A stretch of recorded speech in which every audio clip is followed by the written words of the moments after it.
views and opinions expressed do not necessarily reflect those of Access Fort Wayne, the Allen County Public Library, or any other supporting groups. If you'd like to produce a show, call us at 260-421-1250.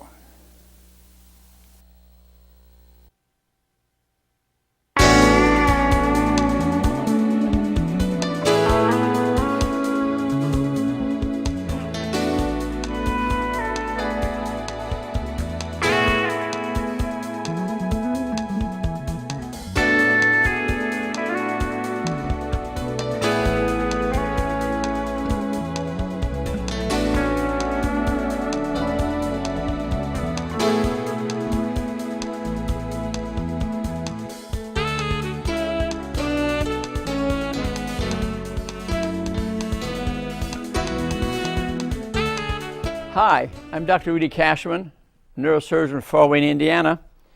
Thank you for watching our show. We have a very interesting show this evening. We're going to review 1 year's worth of trauma that we treated at Lutheran Hospital. Now, I have some wonderful guests with us tonight. We have the program director, Dr. Donald Reed of the trauma program, and we have with us Annette Shard, the medical director and manager of the trauma team at Lutheran Hospital. Trauma is a pretty complex program there. We have helicopters and ambulances and trauma alerts, and it's a very complex system.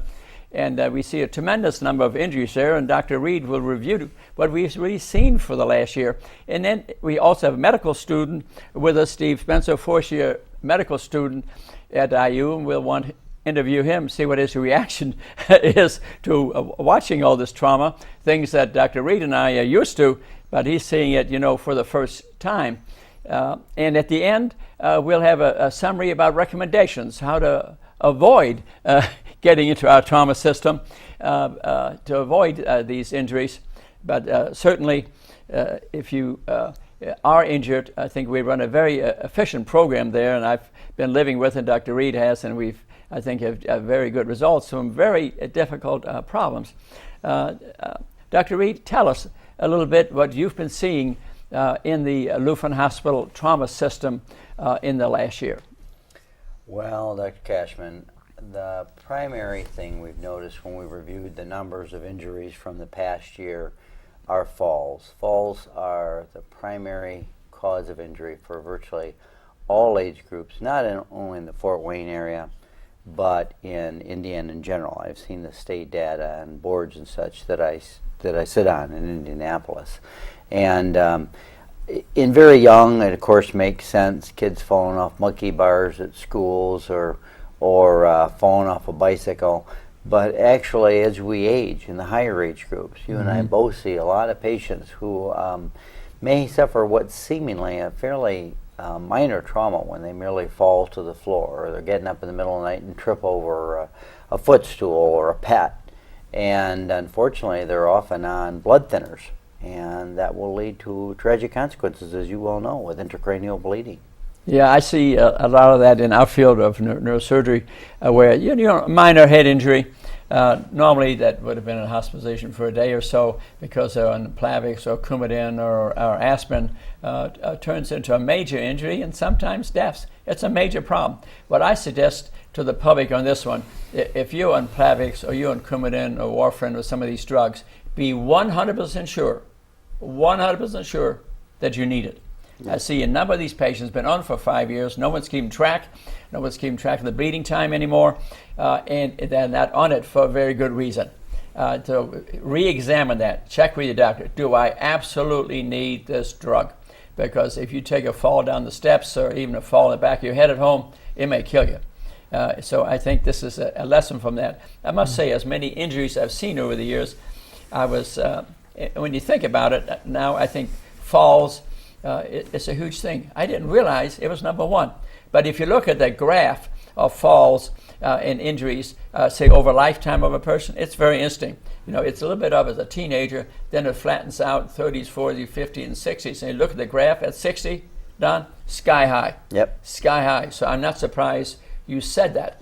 But these things are avoidable. So, and we'll talk more about that later. What's number 2 on the list? Number 2 would be motor vehicle crashes. We see a tremendous number of motor vehicle crashes. And of course, those occur year-round, not only summertime, but also in the winter.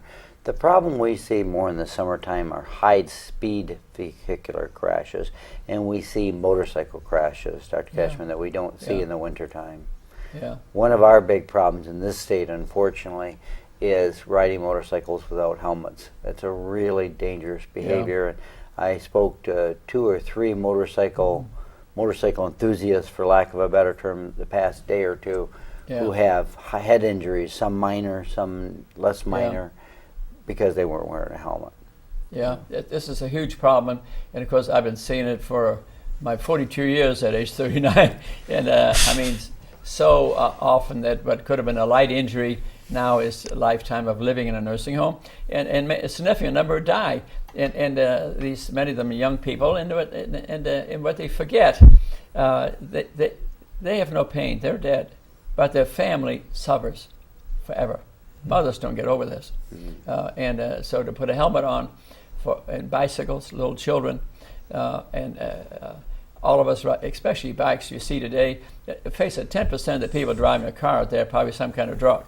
It may not be a narcotic, but they're a tranquilizer or something. So for them to hit you on a bike is quite simple, or inattention, or texting, or on the telephone, highly dangerous thing. And you're riding down the road on a bicycle. I'll be honest with you too, Don. So even a helmet is not perfect protection on motorcycles. I mean, it's a help, and it's a great help. I always think when I see people not wearing it, that they must not care that much about their life. I had a couple in recently, a young, handsome couple, and she's going to live in a nursing home. And I noticed when the husband came to see me to talk about it in the office, he was still riding the motorcycle, no helmet on. I noticed he rarely visited her in the hospital. It's a sad thing. So very important to wear helmets. Matter of fact, I thought of wearing a helmet to this meeting tonight. I forgot to bring it, to how important I think it really is. What sort of next in line? Probably one of the most dangerous activities we see during the summertime are bicycles. We see a lot of bicycle injuries, and I don't attribute that to dangerous bicycling. I don't think adults forget how to ride a bicycle safely. The majority we see are actually cars hitting bicycles. Bicycles inherently have a small profile. They often don't have lights. They're skinny. You may or may not be paying attention to traffic, assuming everyone sees you. And all it takes is, like you just alluded to with the motorcyclist, a little inattention, be it turning the radio, answering a phone call, heaven forbid, trying to send a text message, and man, bicycles can be hit in a New York minute. And people carrying their cell phones, and the phones goes off, and you're riding the bike, and that second of inattention. And also, and some animals run in front of the bikes too. We've seen major ones here recently, on 24 there, where a deer ran out. And the motorcycle rider, I think with the helmet on actually, I think he did. Ran into the deer and then it was hit by a car. So if you're driving a car and you see a bicycle ahead of you, be very careful, because you may not be the only thing that could distract the bicycle rider.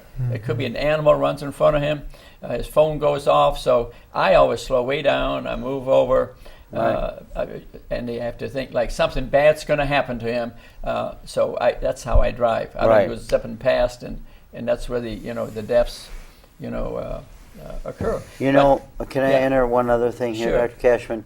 I rode with my wife and some friends in the Fort for Fitness, which was a wonderful bicycle ride here in town. They had a 20-mile and a 35-mile and a 45-mile about a month ago on Saturday.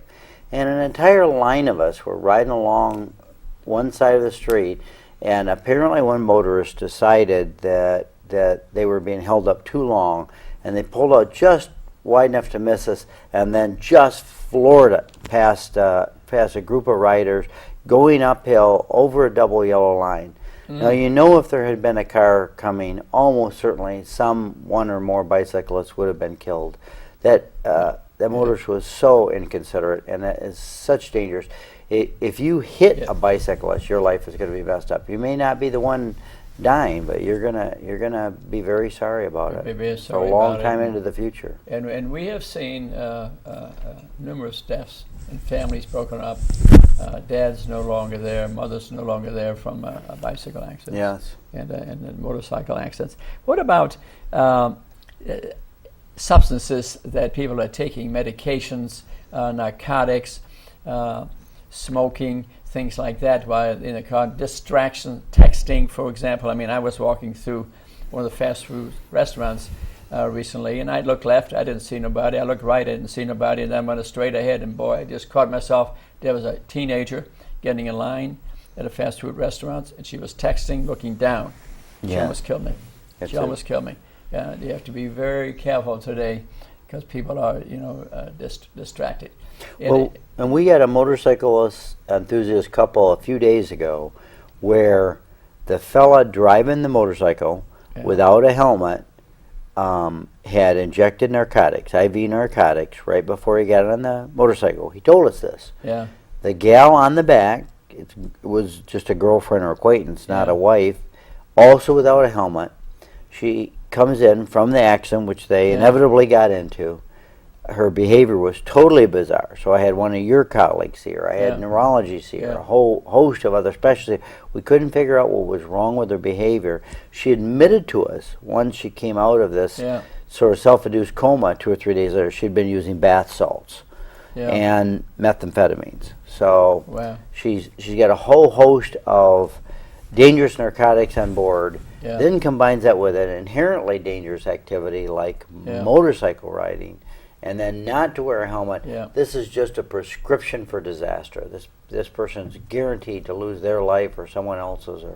And many times lose their jobs, end up living in a nursing home. We see this, every week, and it's awfully hard to get used to it. Tell me, Steve, what has been your reaction? You're a student. You haven't really been in the hospital till recently, and you see this carnage in the intensive care unit. What's sort of your reaction to this? What's going through your mind? Yeah, so I think first of all I can relate because I've been hurt. I've had trauma happen to me. As a lay person, you see someone come into the hospital. I've been into the ER many times for sprained ankles or eye injuries and things like that. But what a unique perspective to see them come in over and over and over and over again. And the theme that really has stood out the most is impatience. Just think of the story that Dr. Reed told about the couple that had to get by the bicyclists. It just feels like a lot of really dangerous trauma happens because somebody has decided to not wait when they should have. I need to text my friend right now while I'm behind the wheel of my car. I need to get somewhere 30 seconds faster and pass these bicyclists. So, and we need to be nicer to each other on the road, don't we? I mean, a matter of fact, today I let a man come in. I was trying to cross over, and I was in line, and I let him pull in, and he waved to me, and I thought that actually made me feel good. It actually made me feel good. I thought, how could such a simple thing make you feel good? Well, if we all did more of that, maybe we'd all feel good on the road instead of hurrying up and killing each other. How much alcohol intoxication have you seen in the accidents? Would you like to address that? What are the stats showing, Annette, in terms of alcohol and trauma? I don't have the exact number in front of me, but I can tell you it's probably about 50 to 60% of the motor vehicle crashes and things that come in that have some sort of alcohol or drug on board. Oh, I'm so glad I asked that question. 50 to 60% of the accidents, there's some drug aboard. And then the national statistics match that too. National statistics support that. So drinking and driving just doesn't work. And I mean even one drink. That may not bring your level up to illegality, but I tell you, even if I had a glass of wine, I'm not thinking like I did without that glass of wine. And because my wife will tell me, Rudy, you're talking differently. So you're going to be thinking differently. Right. So I think your reaction time. One drink, your reaction time. One drink and driving is not. You shouldn't do it, at all. And if you're on a lot of medications, you could fall asleep at the wheel. And that's an interesting story too. While we're on it, to falling asleep at the wheel. It almost happened to me. And it's in DeMont's book on sleep. He has it in there that if your head nods up even once, get off the road, because you cannot predict when it will happen again, and you could be, your mind is gone completely. It can happen like that. You can't just retrieve yourself. I had it happen once, not too long ago, coming back from Ohio. Back in the winter. Back in the winter, and it was at a T road, and I woke up really about 3 feet from a driver coming in on a T road. I was going slow because we were in line with traffic, and the guy behind me didn't panic, and I pulled right in. I think, God took care of me right there. But I easily could have killed that person. And based on one little nod, actually, I was going to pull in that truck stop and get a cup of coffee. But the best thing to do, don't think about the truck stop. That nod happens, you pull over, play some music, walk around a little bit, and maybe get back in the car. So this is more common, than you think. What about texting? Have you seen a number of accidents from people texting? I don't know, Annette, what would you say? I haven't. I'd say that nationally they've done a really good job of getting don't text and drive out there kind of thing. But the comment I hear, people still have their phone in their hand. They're still distracted. Yeah. And many times I hear them say, well, I wasn't texting, I was reading my email. So I think it's still happening. It's just people are distracted in their cars today, and I notice myself. I try to really avoid it, because being a doctor, you're on call, phone calls happen, the phone's ringing, this happening, and you're trying to do things at once. Anymore, I just pull over in the gas station or along the road and do your thing, because there are seconds away. Texting, you're like six seconds away from a thought process. What do you think could happen in 6 seconds? Yeah. Oh my God, you could kill a lot of people in that time, including yourself and other people. Something that you may never get over if you kill somebody and you kill somebody else. And also verbal distractions, I think, don't you think? I mean, people arguing in the car, for example, and I remember coming from Florida, 4 kids in the back, and I was driving and swatting them at the same time. Don't do that. Don't do that. That's the last time I drove to Florida. I said, I'm not going to do this again. What's next on your list of trauma that you've been seeing there? We are also seeing a fair amount of non-traffic motor vehicle accidents. That's about 5%. And that is, for instance, ATV accidents. They're out and they're running around, they're playing with their friends. I think we had a father and son not too long ago, and the father's following the son, and the son, I think, made a judgment error, but he wasn't wearing a helmet, and he had a stump or something, right? And I think that boy was killed, wasn't he, if I remember correctly? Yeah. I mean, we see a lot of 3-wheeler, 4-wheeler accidents, let's face it, significant, and some of them are horrific. Yeah.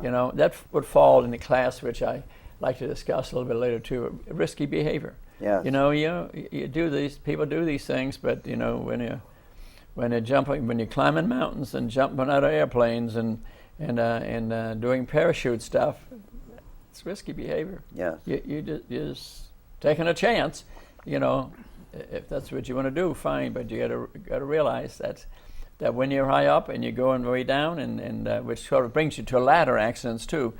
And I constantly remind people, you're going to clean out the eaves or fixing the roof. To me, that's a job for a professional person. Yeah. Not everybody necessarily could afford that, but it's not that expensive. And I've seen many life ruined by a fall off a ladder. Yes. They're paraplegic, paralyzed legs, quadriplegic arms and legs. I see many elderly made it through their life and they fall. You fall off 4 steps, for example, you can see very serious injury. Steps are dangerous. I see people in the hospital, a nurse will be running down the stairs, something in both hands, not holding on. Personally, I always hold a railing when I walk down the stairs. You may think that's funny, but I'll tell you something. You can somersault down those stairs real easily. Yep. Miss one step. It really, and actually, the only thing that saved me, it happened to me once in Europe where they don't have railings. It was an internet cafe, and I had sunglasses on, and The only thing that saved me, the Sun Series and yoga, where you end up with your hands straight ahead of you, your knees straight ahead of you. I somersaulted once and caught myself, both hands, both knees, totally stopped. Wow. But you could imagine, if I hadn't been doing yoga, probably quadriplegic or dead. And always hold on the stairs. That's a very common reason for injury. Could I interject one thing, Dr. Cashman? Another thing you touched on, which I think bears making extra emphasis, particularly for young or new drivers, is being distracted by other occupants of the vehicles. Yeah. Now, I know that there are some statistics. Maybe Annette knows them. I can't quote them. But then I heard recently a statistic about the percentage of chance of being involved in an accident going up for 16-year-old drivers based on the number of other occupants of the vehicle. It's dramatic. It's like a twofold increase. And actually, it's from 16 to 19 years old. For every additional occupant in that vehicle, it doubles each time. How about that? Yeah. That's worth repeating. So Go ahead, put your repeat it. teenager in a car. Tell us on it. You put a teenager for Teenagers each year. from 16 to 19 years old, for every additional occupant, the chance of being in a significant crash doubles with each occupant. This is very interesting. This is very interesting statistics. And statistically speaking, the number one year for drivers to die behind the wheel is age 16. It's age 16. Right. 17 is number 2. So people think there's some magic thing that happens after 1 year behind the wheel. It's not true. That's why I'm so much in favor of the graduated driver's license program, the GDL. I think that's made a huge difference to allow for more time with the parent. The parent has obviously an emotional investment. The child wants to learn how to drive, and they spend more time with an experienced driver. But driving with another occupant of the vehicle who's not a parent is not a substitute. And you see it. You see high school kids zipping down the road, boys and girls, and they're waving their arms out the windows and not realizing how risky that situation is for them killing 4 or 6 kids at once when they hit a truck or run off the road. And we've seen it. Don and I definitely have seen it. I was driving, this was probably a few years back now, Dr. Cashman, but a carload of young girls, like teenagers, passed me, 4 of them in there, all talking, no one looking at the road that I could see. They were all looking at each other and having a conversation. And this parents have to invest. How does that program work we were talking about, where the parent is with the student for... There's a program for that? Right. There is a program in the state of Indiana, I think, right, Annette? Can you talk about it? There is, and actually multiple states have different ones that are out there. But ours, for the first 6 months, they have to have a parent or guardian or somebody with them, with no one else in the vehicle. There can't be backseat occupants. It has to be just them. And then it kind of progresses from there before they can actually get their license. I think that's a wonderful idea. Probably Steve. Did you get your license yet, or you got your license? Why don't you tell us what your program was? Because you went through school in the state, right? Yeah, I'm actually a little bit older for being a medical student, but I think that law was passed pretty soon after I got my license, so I had no restrictions when I first got my license. But I'm a very safe driver, and so yes, you made it here safely tonight. I did. Well, I'm glad I'm alive, because when I was a kid from New York, nobody in my family had a car because you use the subway. So I drove on the sidewalks of Bloomington. Wow. Learning a stick shift. Wow. I'm just glad. I remember one time I was at a stoplight and I still had a little white, driver's license, and the car rolled backwards. They had a police car. Oh, he jumped out, didn't give me a ticket because he saw that I was learning. Student driver. But when you think about it, I should have had somebody with me, Well, I think that's a big positive step that the state has made. I would love for the state. Of course, we've got the click it or ticket. We all know what a difference that's made in safety of vehicular occupants and decreasing the number of injuries. Now, we do unfortunately still see a fair number of injuries per year for occupants of motor vehicles that don't have their seatbelts fastened. We just had a couple. We still do, huh? We still do, even though it's the law. What's the percentage nationally that the people are not putting their seatbelts on? I would say it's less than, not on at all, but the ones that either get caught or they're in a crash is probably less than 5%, but it does still happen. Well, that's pretty good compliance when you think of it, but But you know, especially a mother with a child, for example, that could just catapult if they're not in that belt. You know, and talking about children a little bit, let's go through children's trauma. You know, a little bit. You know, while I mentioned this, I was reading in the New York Times thing the other day. It's not necessarily trauma. There are a number of young mothers that become addicted to some pain medication, say for a backache, to become pregnant, and when the children are born, they have to put them on methadone. Wow, Yeah, I had heard yeah, that. we spend actually $700 million in the United States for babies on methadone and morphine. Wow. Yeah, that was a New York Times Wow, article. that's horrible. Actually, all the addictions, alcohol, cigarettes, and prescription narcotics, that cost $700 million. 1/3 of the healthcare bill is due to Wow. addictions. Yeah. 14,800 people die every year from a narcotic prescription. So it's to accept a narcotic, and especially to drive with it, is terribly risky. But take it only for good reason. But what about child abuse itself? We see a number of cases of that. Yes. Children that have been beaten by their parents or boyfriends or girlfriends, whatever. Right. You know what I mean? By family members. It's a significant amount, and some of these are pretty serious.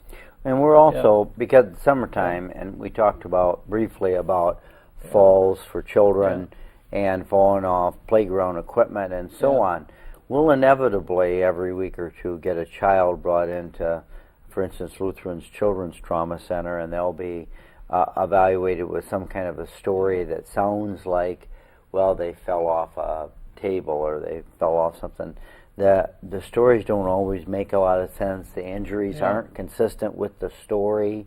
The person who's relating the story to the healthcare provider, be it the nurse or the ER physician or the medical student or the trauma surgeon or the neurosurgeon, doesn't know what they're saying, doesn't make sense. But as professionals, we all understand that. And that often will prompt a review from Child Protective Services. That's how most of those cases are caught, actually. Yeah, and parents, as you and I know, have to be very careful about who's watching their children. And what we've seen, it's almost scary, because Child Protective indeed does do its job, and they can be quite overbearing. You want to see your child disappear?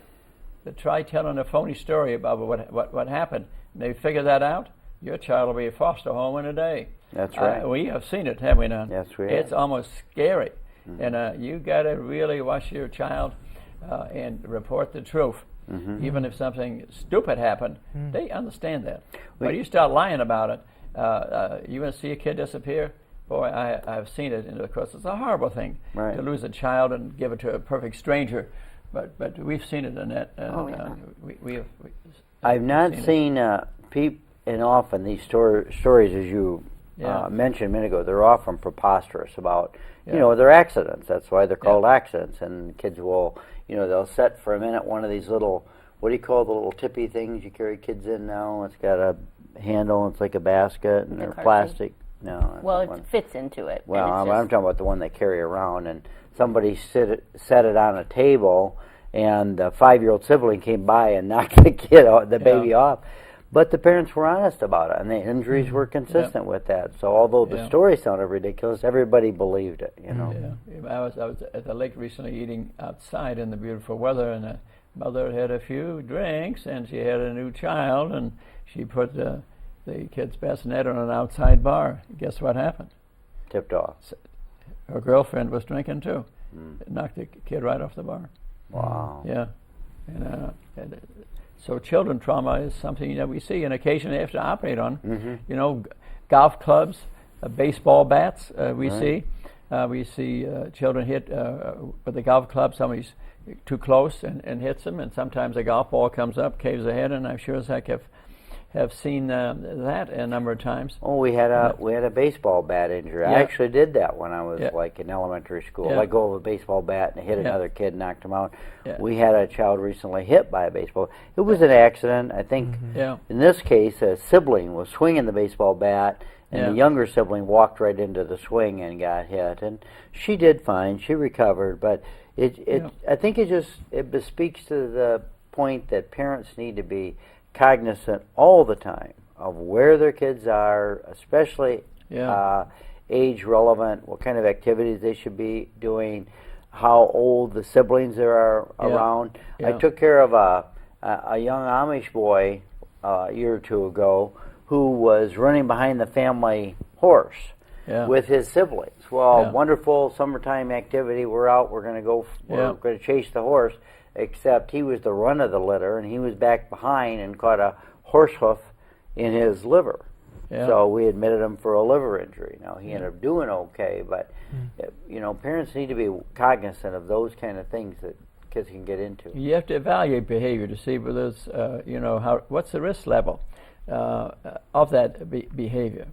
For example, you go to the lake, you have to be very careful about diving. If you don't know the territory and you don't know, there's no reason to go head first, because the neck doesn't take the weight of the body, it breaks it, and then you could be in a wheelchair like that. And so you have to be very careful.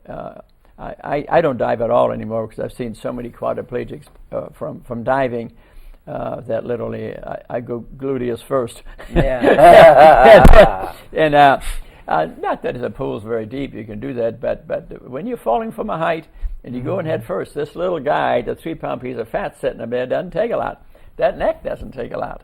And, we stand on our heads, but that thing doesn't take the weight of the human body. It does sometimes, but sometimes, it doesn't, especially in the elderly, where there's some arthritis and made the spinal column very narrow. Even a light fall can make them quadriplegic. I have one in the hospital, somebody right now that way. Probably one a week almost, where they bruise the spinal cord because it's got narrow, from arthritis. So to belt the kids in and to make sure they don't get, into substances accidentally, which can result in injuries, we have to be very careful. And I see, as a neurosurgeon, having done this a number of years, haven't been in the service like yourself, I see a lot of blood clots in the head, especially in the elderly where the brain is shrunk a little bit. They'll get a blood clot on the surface of the brain. Then I see it more commonly in people who've had some substance abuse. Alcohol, for example, would shrink the brain. You can do an MRI, somebody drinks a lot, the brain is smaller. So there's a lot of room for blood clot. They have a light head injury, they're on aspirin, they'll bleed a clot into there. This is a very common thing to happen. The thing I found out too, which I didn't really know till recently, people who use narcotics regularly, abuse drugs regularly, what happens to their brain? No. It shrinks. Really? Just like an alcoholic. I didn't know that. I read that somebody who does a lot of PET scans and SPECT scans, and he was reporting that a heavy drug abuser, their brain looks just like an alcoholic's on the MRI scan. That's informational. Wow. And I saw a man recently who was on narcotics 25 years, and I think I finally talked to him and going, I did this first time I saw him, on a reducing schedule to get off of them, because I thought he's that old, maybe he just continue. Too tough, 25 years, how are you going to change that mind? But I remember that story about the dementia and the shrinking brain. But when I brought that up, he made me write him out a schedule to get off all narcotics within 3 months from having a chronic pain problem for not a very good reason, which I see a lot of, and sometimes the trauma can fool you. The child gets hit with a swing of the side of the head, and how are you doing? Oh, I'm doing okay. And they might act funny for a few minutes, and then there's this moment where they feel fine for a few hours, and then they get a horrible headache, they start vomiting. That's a clot, what's called an epidural clot. That's on top of the membrane that covers your brain, and these are not uncommon, and that can be missed. The kid's playing again in the playground, all of a sudden he's off there sitting down, laying down, vomiting his guts out, and the teacher realizes that little bump that he had was more than you think. So to evaluate concussions closely, or at least follow them closely, I think is pretty important. Because the kid can go home, go to sleep, and not wake up. That happens. It's not common, but these epidural clots, these are not veins that rupture, these are arteries that rupture. So they're to high pressure. And we see those not that common. What about farm injuries? Do we see a number of farm injuries? Yeah, since since the weather's nicer back in the spring, our number of farm injuries are up, I think, aren't they, Annette? Yes. You can, you'll see a whole variety of those too. Those are often related to the machinery around the farm, which is sort of inherently dangerous. Yeah. And we'll also see tractor injuries. I've seen the gamut from tractors, guys getting off tractors while it's in motion and actually being run over by a tire, to someone who tried to hop onto the tractor to get a ride from the back 40 on the farm, as it were, and up to the farmhouse and fall and get injured. What have those injuries mostly been, to the spine or the head, or? Those have mostly been, the ones that I've seen have mostly been soft tissue injuries. You know, they'll be on the ground and a tire will run over that. A broken arm or a broken leg, or Fortunately, they're not usually fatal, and I think that has to do with they're not real high speed ones. But we will see, actually, during the warm weather, we see a fair number of Amish children running around the second floor of like a garage or a barn or something, then falling to the ground, and those kids have bad head injuries. Yeah, we've seen a lot of those. Many of those injuries. Right. Horse injuries, falling out of the haymow injuries, and of course the buggy injuries we see. Right, the buggy injuries. Consistently.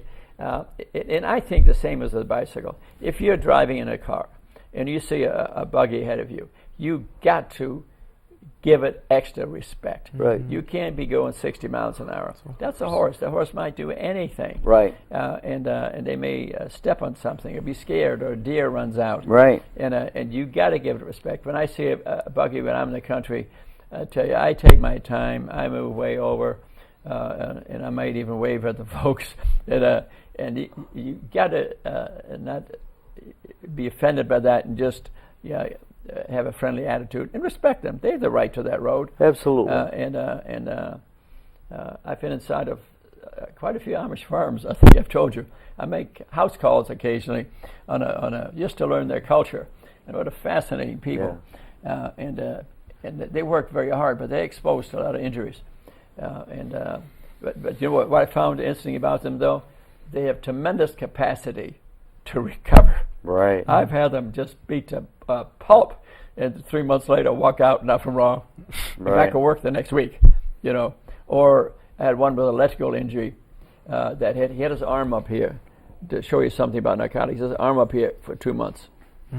But he was managing the furniture factory at the same time. Wow. Yeah. Then he developed a total frozen shoulder.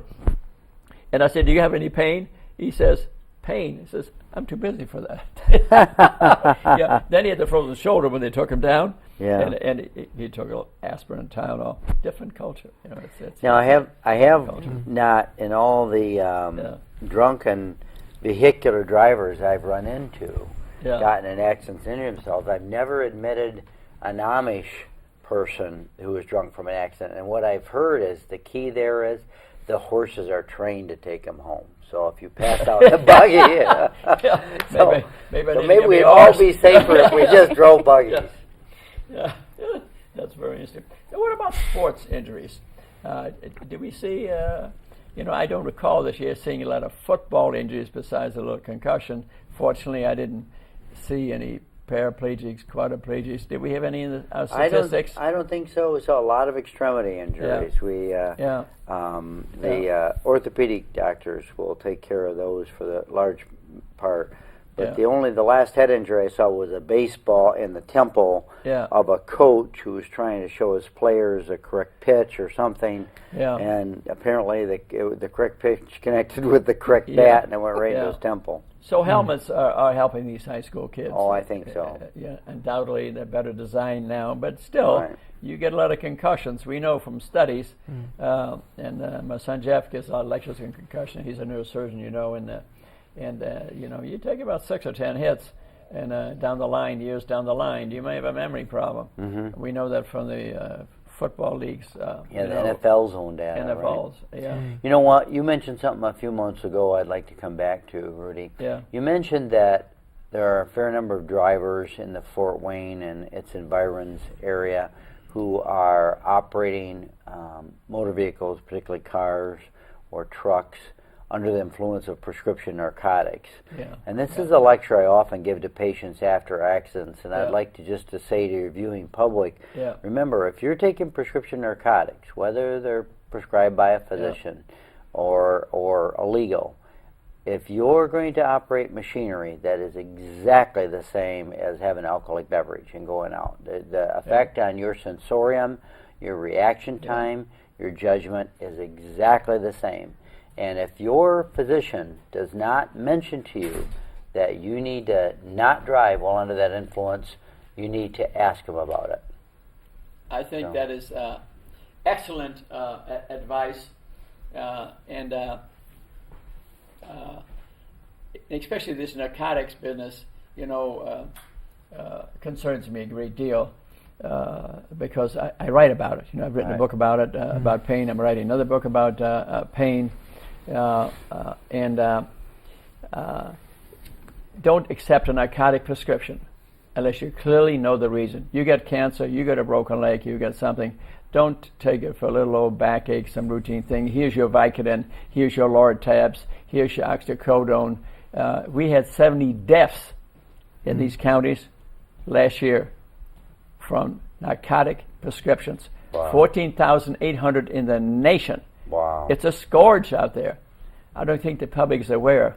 Narcotics, you can take OxyContin for 5 days and be an addict. Wow. You know what the odds are of getting off of that? No. 10%. Very little. No. 10%. That's about it. So You know, it's a very as an important thing. example, we had a young lady in the hospital this past weekend from, I think she was in some kind of an accident, perhaps a motor vehicle accident. She had bumps and bruises. Unfortunately, thank the Lord, she didn't have anything bad, nothing broken. She was okay. Went to discharge her yesterday, and her mother said that she has some pain. I was going to discharge her. Well, are you going to give her a prescription for pain pills, doctor? And I said, no, ma'am, I'm not. I said, she has soft tissue injuries, and the soft tissue injuries will heal, and all she should need is Tylenol or aspirin or Motrin or Aleve or Nuprin, one of those. And I think she'll be fine. She'll recover from her injuries. What about, Annette, what would you say are the actions? We've seen some really bizarre stuff this summer. What are some other injuries you might have noticed? Well, when we talk about all the different falls, I would have to say one of the things I wanted to throw in there is that we see a lot of pediatric patients from falling out of grocery carts. Right. So just going to the store and assuming that, as you're looking at the shelves or the products you're going to buy, just be really careful. Buckle them into the grocery cart, keep them in their car seat and set it in the basket part or whatever. But being aware of that is a huge thing. Do they have little seat belts on those or that? Many places do. Yeah, I've seen that. But when I've tried to get into the shopping cart, I can't get that little seat belt around me. Don't they have cars attached to the shopping carts now? Yes, some of them do, Yeah. so that they're closer to the floor. Yeah. They can actually sit and pretend they're driving the shopping cart as mom or dad or whoever's more pushing fun it. anyway. So. Yeah, and they're doing better than some of the drivers we see. I saw a dangerous behavior just pulling into the hospital yesterday. There's always a long line of traffic early in the morning waiting to turn into the hospital. It's a left turn lane from the eastbound traffic, and I'm sure it happens at major businesses and factories all over the community. But I saw some oncoming traffic, and I saw a cargo, and I saw another cargo, and then I saw another cargo. The last one, I wasn't sure he was going to make it. I thought the oncoming traffic was going to have to slam on their brakes, and I thought, they're taking such a risk to do that, to gain what? That they're not. The light wasn't even changing. They're not even going to gain the time of the light. There's 5 seconds for that other car to go by, and then they could have safely gone. I was just amazed. How about you, Steve? You're kind of new on the trauma service and been doing a good job. What's impressed you with the most severe injury you've seen so far? Obviously, not mentioning any patients or anything. Sure. Well, this is the first time that I've encountered a death in front of me, and it was one of it's one of those moments I'll never forget. And it wasn't anything terribly irresponsible. Sometimes trauma just happens, but it was a motorcycle, and we have seen a lot of motorcycles this month. Just in the 3 weeks, a lot of the stories have a theme of I was riding a motorcycle and this one was no different. There was an animal who had jumped out in front of him, but it was unfortunate. Right. Yeah. And one of the things that Dr. Cashman had alluded to earlier, Steve, was how in that case it was an animal who had caused the accident, but then the motorcyclist, who has nothing around them to protect him, he could have been wearing all the leather and the best helmet in the world, goes skidding across the pavement into the path of an oncoming vehicle, right? So, I mean, you just replay that story. If the same guy would have been belted in a car, it might have been the most he would have had was a fender bender. Would have been very different, but yeah, that's right. What's the chance, Steve? You spent a month now on the trauma service. What's the chance you'd get on a motorcycle now without a helmet? I mean, it's an obvious question. I would never, for the benefit of our for viewers, the benefit. Yeah, I would never ride a motorcycle, a bicycle, a moped, anything where I have my body and the environment, and that's it. I would never go out without a helmet. And I want you to point out that I didn't pay you to say this. No, right? This is unsolicited. It's just I like to enjoy my life too much to be able to take the risk of not wearing a helmet. So. Right. Yeah. And another strange accident we had recently, and that was, without getting too into the particulars, was a teenager just graduating from high school who was out floating with her friends in a pond and got launched off a platform by perhaps a little stupid incident by one of her high school buddies, suffered an injury as a result of the other person's stupidity, and it ended up with surgery to repair something, right? Yes. I mean, it's not only the stupidity of yourself. You got to be careful that you're not around just stupid people, because they can end up injuring you as well. Wouldn't you say, Dr. Cashman? You got to be a little bit, pick your friends carefully. Absolutely. I mean, that's probably the only reason I'm alive. You know what I mean? I remember I didn't have a car as a kid, so I used to depend on friends.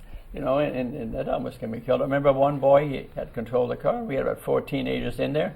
And he decided to bump into cars. Oh my! Yeah, on a major highway. He was just sort of gently bumping them. When you think about him, he's lucky I'm alive. But as a teenager, who you get in the car with, you got to make sure they haven't been drinking. Make sure that, and as you mentioned, that great statistic, and that to know that the more kids are in their car, the more likely you're going to get involved in an accident. So.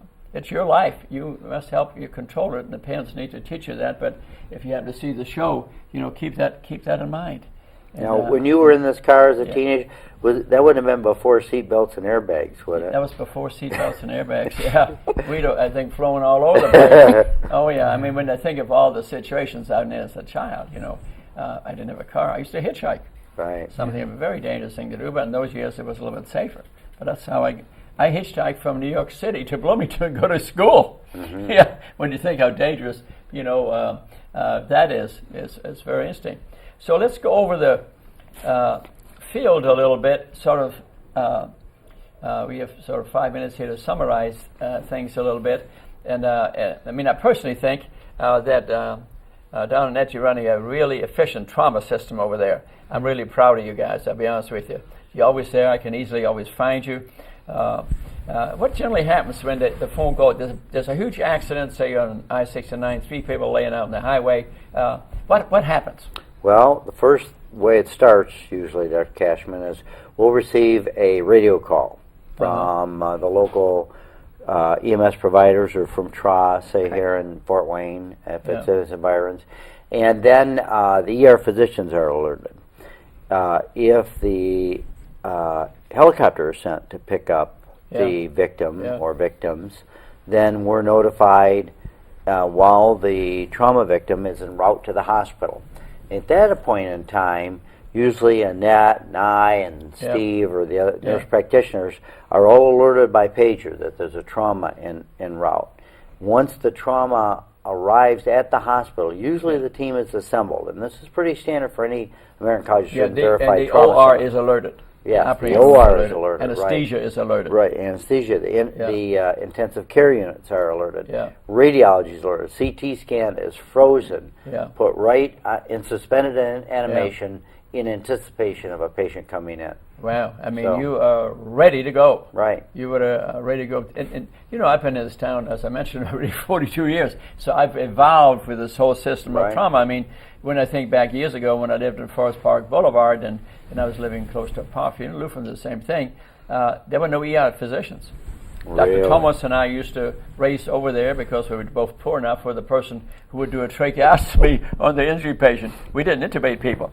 So it was me or him who get there first to save the person's life. Wow. Yeah, I can remember a railroad accident that way. Yeah, no ER physicians, but now we have ER physicians. Yeah. We have specialists of all types. Yeah. Neurosurgeons, orthopedic surgeons, Right. general surgeons on your beck and call. Right. Helicopters flying in, ambulances ready to go in bad weather. It's a tremendous improvement. People in this area are very fortunate to have all that, wouldn't you say? Exactly. Very fortunate to have it. And you get inspected every year. And I know you had a wonderful inspection a few months ago. Yeah, we got a 3-year clearance with You get that. a 3-year clearance. They review all the records. And they see if you got the necessary scans and operated fast enough, saw the patient fast enough.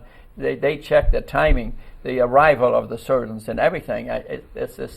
Is this a national board of ER physicians? Or it's actually the American College of Surgeons. That's right. The American College of Surgeons. And they have a committee on trauma that reviews these. Yeah, this is tremendous. And there will be further advancements as we go. We're saving a lot of lives. And the big lessons from trauma really are that most of this is avoidable. Mm-hmm. Most of this is avoidable. It's driving after midnight. It's drinking and driving, drugs and driving, teenagers racing around, having multiple kids in there, and not being and some risky behavior. Some people are jumping out of airplanes and jumping off of mountains and climbing mountains. That's risky behavior. Yes, it is. Diving in shallow pools, the risk goes up. You have to calculate your risk. And I always felt that in surgery that I thought I'm a fairly good risk calculator. Mm-hmm. You know what I mean? In other words, what's the risk to this? Is this going to help the patient or in your lives? We all have to be a little bit of a risk. We had an interesting trauma this winter where a young group of kids was in a group of horses, and an elderly woman ran out to protect them, and she got run over by the horses. So it can happen in a minute. Be careful. Well, thank you very much for listening to us. Another year of trauma. We'll do it again next year. I congratulate Annette and Don and for this wonderful job that they're doing with their trauma team at Lutheran Hospital. And Steve, I hope you enjoyed the show and learned a few things, and maybe you'll be a trauma surgeon like Dr. Reed, or a neurosurgeon like myself. We'll see. And thank you very much. We have more shows. We have another show coming up next week. And I thank Public Access TV for allowing this. We're trying to educate the public in good health habits, avoidance of trauma, and I think we're helping a lot of people. And you can watch this show, I think, a couple of times, 2 weeks in a row, and have your teenagers watch it. Might be a good idea. I wish someone had taught me things as a teenager. Thank you very much. Namaste. We love you all. And thank you very much for appearing with me on the show.